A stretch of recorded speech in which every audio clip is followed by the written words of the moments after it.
सबके आराध्य भगवान श्री राम केवल सनातन धर्म के नहीं बल्कि भारतीय संस्कृति की पहचान है। तो चलिए जानते हैं कथा श्री राम अवतार की संक्षिप्त में। त्रेता युग में जन्मे भगवान श्री राम अयोध्या के महाराज दशरथ के सबसे बड़े पुत्र थे। लक्ष्मण, भरत, शत्रुघ्न श्री राम के भाई थे। भगवान राम की मां कौशल्या थी और शेष सुमित्रा और कैकेयी के पुत्र थे।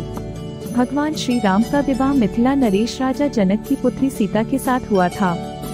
रामायण की रचना सबसे पहले महर्षि वाल्मीकि ने की थी। तब से विभिन्न लोगों ने विभिन्न भाषाओं में रामायण की रचना की है, जिसमें तुलसीदास का रामचरितमानस सबसे प्रसिद्ध है। भगवान राम को 10 अवतारों में से भगवान विष्णु का 7वां अवतार माना जाता है। महाराजा दशरथ ने पुत्र प्राप्ति हेतु यज्ञ आरंभ करने की ठानी। महाराज की आज्ञानुसार श्यामकर्ण घोड़ा चतुरंगिनी सेना के साथ छुड़वा दिया गया। महाराज दशरथ ने समस्त मनस्वी, तपस्वी, विद्वान ऋषि मुनियों तथा वेदविज्ञ प्रकांड पंडितों को यज्ञ संपन्न कराने के लिए बुलावा भेज दिया। निश्चित समय आने पर समस्त अभ्यागतों के साथ महाराज दशरथ अपने गुरु वशिष्ठ जी तथा अपने परम मित्र अंग देश के अधिपति लोकपाल के जामाता रिंग ऋषि को लेकर यज्ञ मंडप में पधारे।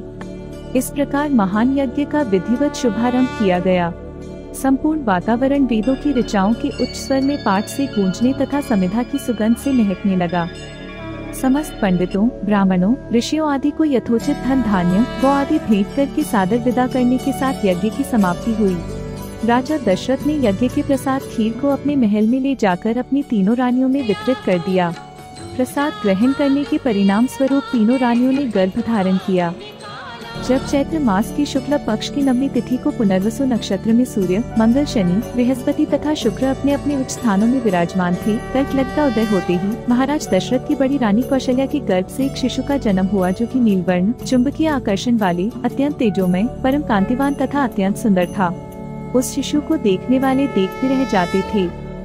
इसके पश्चात शुभ नक्षत्रों और शुभ घड़ी में महारानी कैकेयी के एक तथा तीसरी रानी सुमित्रा के 2 तेजस्वी पुत्रों का जन्म हुआ। आयु बढ़ने के साथ ही साथ भगवान श्री रामचंद्र गुणों में भी अपने भाइयों से आगे बढ़ने तथा प्रजा में अत्यंत लोकप्रिय होने लगे। उनमें अत्यंत विलक्षण प्रतिभा थी, जिसके परिणाम स्वरूप अल्प काल में ही वे समस्त विषयों में पारंगत हो गए। उन्हें सभी प्रकार के अस्त्र शस्त्रों को चलाने तथा हाथी, घोड़े एवं सभी प्रकार के वाहनों की सवारी में उन्हें असाधारण निपुणता प्राप्त हो गई। वे निरंतर माता पिता और गुरुजनों की सेवा में लगे रहते थे। उनका अनुसरण शेष 3 भाई भी करते थे। गुरुजनों के प्रति जितनी श्रद्धा भक्ति इन चारों भाइयों में थी, उतना ही उनमें परस्पर प्रेम और सौहार्द भी था।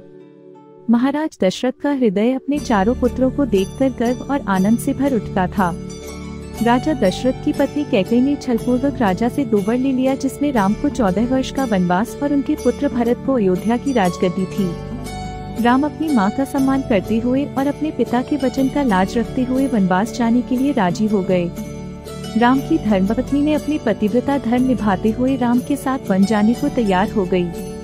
वनवास के दौरान लंका का राजा रावण ने माता सीता का हरण कर लिया और फिर उन्हें पुष्पक विमान पर बैठाकर लंका ले गया। भगवान राम अपने भाई लक्ष्मण के साथ सीता की खोज में दर दर भटक रहे थे। उसी दौरान उनकी मुलाकात हनुमान से हुई थी। माता सीता को वापस पाने के लिए श्री राम ने हनुमान, विभीषण और वानर सेनाओं की सहायता से एक सेना का गठन किया और वे लंका की ओर चल पड़े। श्री राम की सेना ने रामेश्वरम की ओर कूच किया। महाकाव्य रामायण के अनुसार भगवान श्री राम ने लंका पर चढ़ाई करने के पहले यहाँ भगवान शिव की पूजा की थी। रामेश्वरम का शिवलिंग श्री राम द्वारा स्थापित शिवलिंग है। इसके बाद प्रभु श्री राम ने नल और नील के माध्यम से विश्व का पहला सेतु बनवाया था और वह भी समुद्र के ऊपर। आज उसे राम सेतु कहते हैं, जबकि श्री राम ने इस सेतु का नाम नल सेतु रखा था। श्री राम ने लंका पर चढ़ाई की और वहां के राजा रावण को पराजित किया। रावण को युद्ध में पराजित कर उसके छोटे भाई विभीषण को वहां का राजा बना दिया गया। इसके बाद राम, सीता और लक्ष्मण पुष्पक विमान से अयोध्या की ओर लौट आए। वहां लोगों ने भगवान राम, सीता और लक्ष्मण का भव्य स्वागत किया।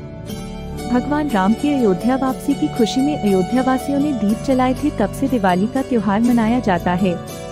फिर श्री राम को अयोध्या का राजा बना दिया गया। तो ये थी कथा भगवान श्री राम अवतार की। आपको ये वीडियो कैसे लगी कमेंट करके जरूर बताएं और हमारे इस चैनल को सब्सक्राइब जरूर करें। तो मिलते हैं अगले वीडियो में। जय श्री राम। Oh